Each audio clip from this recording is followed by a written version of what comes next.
So today we're here talking about Clifton Strengths and how it can improve your leadership. I'm Denise Crumlian, and I'm here with Lou Setnicka with From Within Coaching.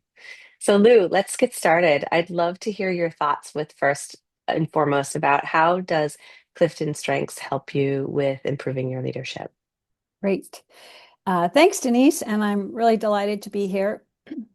I want to just start with the premise that I think uh, most everyone, even though they may not lead people, in many ways they are leaders. So even though we don't say, oh, I'm a supervisor or I'm a manager, we do lead in how we show up. So the Clifton Strengths information that you have is so useful in helping you in your presence as a leader.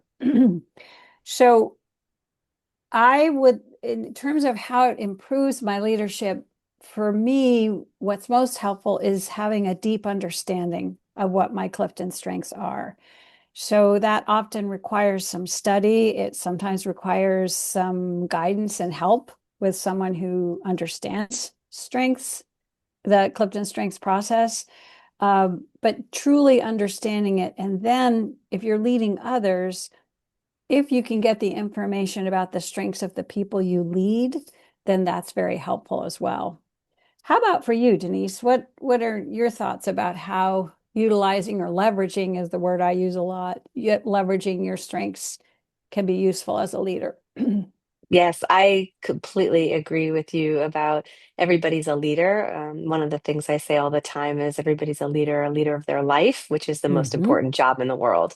And Sure. so you don't have to have a title or a rank to be a leader. So completely agree with you there. And also, I really feel like it's about embodying those strengths, right? So really just not understanding them from an intellectual perspective, but what does it mean in your body? How do you feel your strengths, right? When you're Mm, on point with how you're utilizing your strengths, how does it feel? When you're over indexing on a strength, what happens? And then underutilizing them as well, because that all gives you information with how you can be the best leader for the situation that you need.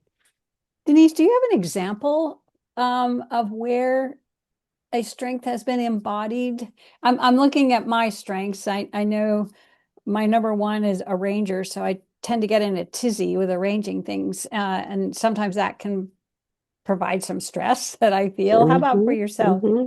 Yeah, so developer's my number one. And so it kind of really aligns well with being a coach. And so really helping people to bring out the best in themselves, right? Because the premise of coaching is all about how everybody has what they need inside of them. So Yeah. that goes right hand in hand with the developer strength. And so when I get to use that strength, there's a feeling of excitement inside, Mm, and mm. that shows up with kind of a tingly sensation in my body, and I Oh, get that's cool. yeah, Yeah. yeah. And so Uh-huh. when I'm really aligned with that, I can feel that.